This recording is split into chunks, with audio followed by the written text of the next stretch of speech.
Avant de démarrer cette vidéo, n'oubliez pas de me soutenir en likant ou vous abonnant, tout en laissant votre avis en commentaire. Et ce qui est très important, c'est de regarder la vidéo entièrement afin de m'aider sur mon référencement par rapport à YouTube. Pour vous, ce n'est peut-être pas grand chose, mais ça pourrait récompenser mon travail effectué afin de vous satisfaire sur différentes vidéos que je peux vous proposer. Par ailleurs, si vous souhaitez avoir encore plus d'informations sur vos œuvres préférées, un manga, un animé comme Dragon Ball, Boruto ou encore même SNK, n'hésitez pas à rejoindre mon serveur Discord Manga News. Vous pourrez trouver tout type d'informations qui pourraient vous intéresser. Sur ce, je vous souhaite une excellente vidéo. Salut les KT, j'espère que vous allez bien. On se retrouve pour parler de Boruto avec le chapitre 68 et on va se concentrer sur le personnage de Sasuke qui est absent depuis plusieurs chapitres maintenant. Est-ce qu'il va réapparaître dans le chapitre 68? Eh ben on va voir tout ça dans cette vidéo.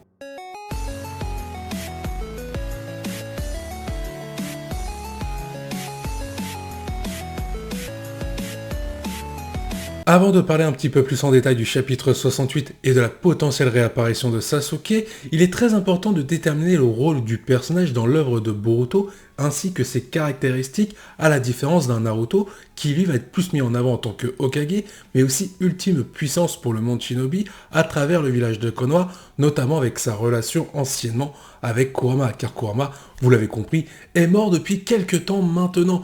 Donc forcément, on avait mis en avant Naruto en mode Baryon par rapport à ce qu'il pouvait faire face au plus puissant des Ototoki qu'on a rencontré, Ishiki. Et Sasuke avait déçu en termes de combat, en termes de puissance, il était totalement à côté. Mais ce n'est pas là qu'il faut attendre le personnage de Sasuke, c'est sur son intelligence, l'analyse et sa capacité à réagir par rapport à tout type d'adversaire.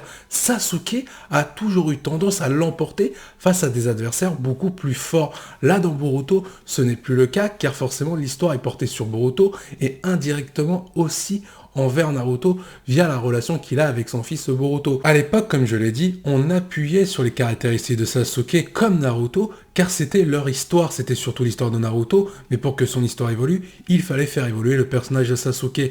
Là, dans l'œuvre de Boruto, c'est différent. Sasuke est beaucoup plus mis à côté, et ses caractéristiques qui ont fait de lui le personnage qu'on connaît aujourd'hui ne sont plus mis en avant par rapport au fait qu'il ne servent à rien en termes de mise en valeur pour le personnage de Boruto.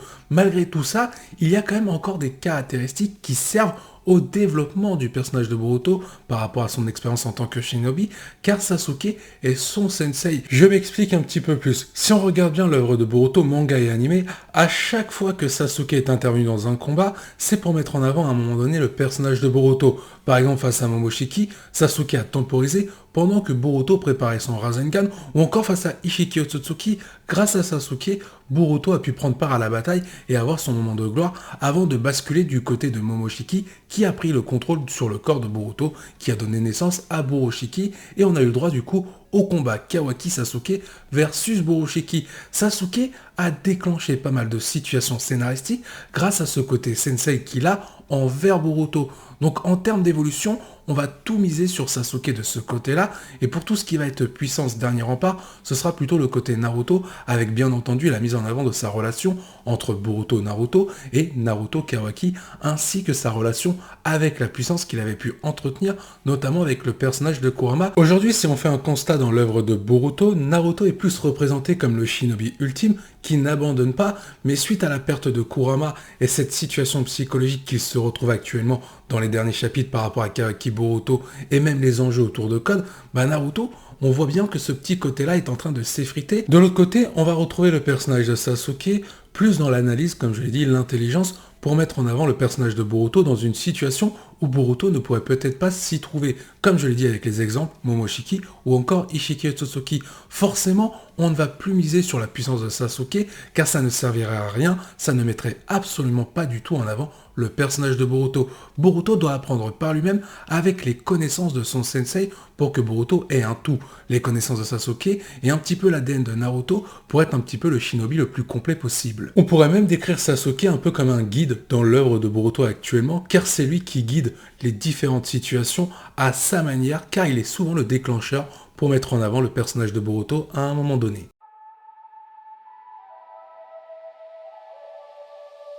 Mais du coup, il y a cette question, où se trouve Sasuke dans le chapitre 68, et même dans les chapitres précédents, parce qu'on pensait qu'il allait intervenir pour le combat face à Code, il y avait Shikamaru, Naruto, Boruto, Kawaki. Alors imaginez un trio Naruto, Shikamaru, Sasuke versus le personnage de Code, c'était plus la même histoire et plus le même délire. Parce que même si Naruto était effondré suite à la mort de Boruto, on en aurait eu un qui se serait occupé du personnage de Code, c'est bien entendu Sasuke. Surtout ce qui est assez rageant dans cette histoire, et il faut le reconnaître, c'est qu'en début de cet arc, on pouvait voir que Sasuke semblait avoir une longueur d'avance, il avait compris pas mal de choses, pas mal d'indices, et il se dirigeait vers la forêt, là où semblait se trouver le personnage de Code, Eda, et Daemon. Il avait même dit aux shinobi de faire leur travail, lui il va faire le sien. Donc là on s'attendait à un beau moment de gloire pour Sasuke, peut-être même un Sasuke qui serait intervenu seul, sans l'intervention de Naruto et Shikamaru, pour aider Boruto et Kawaki. Ça n'a pas été le cas, ça a été le scénario inverse. Mais où est Sasuke? Si on prend en compte les informations données sur les derniers chapitres, on pourrait penser que Sasuke a découvert le repère de Boro, là où se sont installés Code, Eda et Daemon.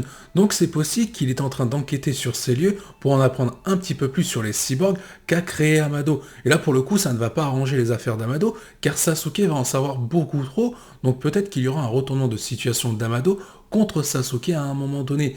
Mais déjà, les découvertes de Sasuke pourraient permettre à Naruto, Boruto, ainsi que les autres shinobi, de savoir comment vaincre le personnage de Code, Daemon et Eda, et surtout savoir le nombre de cyborgs alliés à Code, car pour l'instant, il n'y a que des suppositions, ils savent qu'ils sont deux, et Shikamaru commence à douter d'une troisième personne, qui pourrait être du coup Eda, vu que Code communiquait avec quelqu'un d'autre, et ce n'est pas Daemon. Donc vous l'aurez compris, avec les informations, les premières informations du personnage de Shikamaru, on aurait les informations cette fois-ci confirmées grâce à Sasuke et son enquête et son analyse par rapport à ce qu'il pourrait découvrir. Car il faut prendre en compte que le personnage de Shikamaru risque d'être mis hors jeu très rapidement par rapport au plan de Code. Donc il ne va nous rester que l'intelligence de Sasuke pour faire avancer l'histoire et surtout donner de l'espoir aux shinobi pour vaincre le personnage de Code qui risque de devenir beaucoup plus puissant qu'auparavant en récupérant le personnage d'Amado pour que ce dernier lui retire son limiteur. Ce scénario-là va très clairement arriver, on connaît l'histoire des shonen. Il n'est pas à exclure que le chapitre 68 démarre avec le point de vue de Sasuke en revenant un tout petit peu en arrière en termes de chronologie. Par exemple, Sasuke pourrait avoir découvert le repère de Boro, là où se trouvent en général Code, Eda et Daemon, pendant que le combat a lieu face aux personnages de Code, notamment avec les personnages de Boruto et Kawaki. On pourrait avoir ce point de vue-là de Sasuke et nous expliquer les raisons de son absence. Mais bien entendu, Code pourrait finir par rentrer après son combat et croiser la route de Sasuke.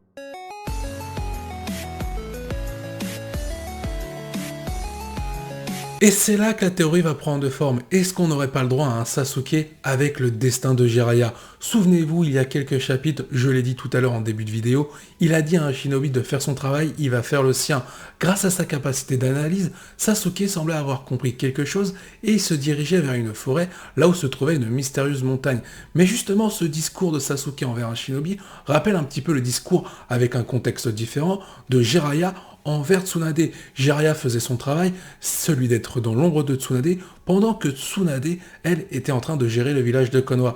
La suite, on va la connaître. Jiraiya va découvrir le repère de Pain et va finir par livrer une bataille à mort jusqu'à y laisser la vie, mais pour donner de l'espoir à Naruto. Peut-être que Sasuke, ça va se finir comme ça. Sasuke va découvrir le repère de Boro, tomber sur le personnage de Code, Eda et Daemon, peut-être les affronter en 1 contre 3, en allant en tuer peut-être un des trois, ce n'est pas impossible, et Sasuke va finir par mourir en donnant de l'espoir aux shinobi, et notamment à Boruto. Car comme je l'ai expliqué précédemment, c'est Sasuke, c'est ce personnage-là qui permet à Boruto d'évoluer en termes d'expérience en tant que shinobi, et surtout de comprendre les différentes situations qu'il va devoir affronter pour pouvoir en sortir vainqueur. Toutefois, n'enterrons pas le personnage de Sasuke beaucoup trop vite. Il faut la transition, l'héritage de Sasuke envers Boruto pour comprendre pourquoi Boruto porte les vêtements de Sasuke, semble-t-il, ainsi que son katana après l'ellipse quand Boruto affronte Kawaki.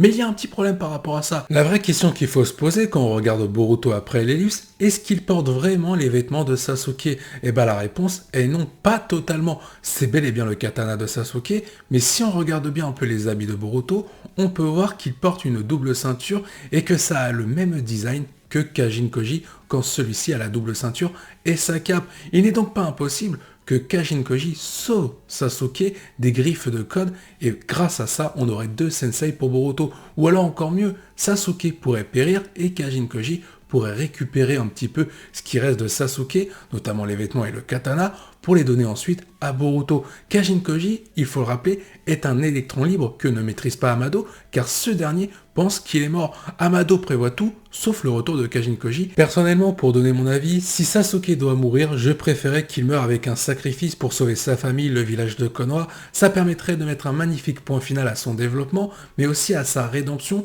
tout en mettant en avant des personnages de la jeune génération, comme Sarada, ainsi que le personnage de Boruto. Mais la probabilité que Sasuke ait un destin à la Jiraiya n'est pas à exclure, c'est clairement possible par rapport aux faits qui nous ont été montrés dans les derniers chapitres de Boruto.